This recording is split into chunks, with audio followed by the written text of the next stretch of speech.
ঢাকা মেডিকেলের আড়াল সময় এবং কি তার মাঝেই পথে এবং কি কিছু পুলিশে তাদের গাড়িটাকে থামিয়ে যাকে গুলি লাগাইছে তার পেটের ভিতরে এমন ভাবে খাওয়াইছে আর কি তার সঙ্গে যে বন্ধু বান্ধব ছিল গাড়ি ড্রাইভার ছিল তাদেরকেও লজ্জিত করে কাপড় চোপড় খুলে গুলির ঘোড়া দিয়ে তাদেরকে বাড়াইছে। আমার ভাই পুলিশের হাতে ধরছে এমনকি তার পাও পর্যন্ত ধরছে আমাকে এবার মতো ক্ষমা করেন, কিন্তু তারা ক্ষমা করে নাই। আমিও চাই যে আমার ভাইকে যে হত্যা করে মেরেছে আমি তাদের বিচার চাই।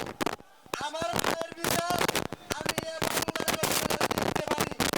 যে সরকার আমার ভাইকে এই অদরস্তিতে মেরেছে আমি তাকে এই জমিনে এসে ফাঁসি চাই, ফাঁসি চাই।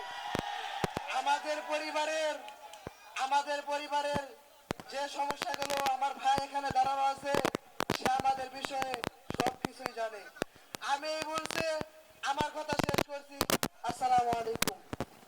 চাইতেছি যে হবিগঞ্জের রিপন চন্দ্র সিং সে ছাত্র দল করতো, সে গেছিল তার মিছিলে, তারে নিয়ে কোনি আসে না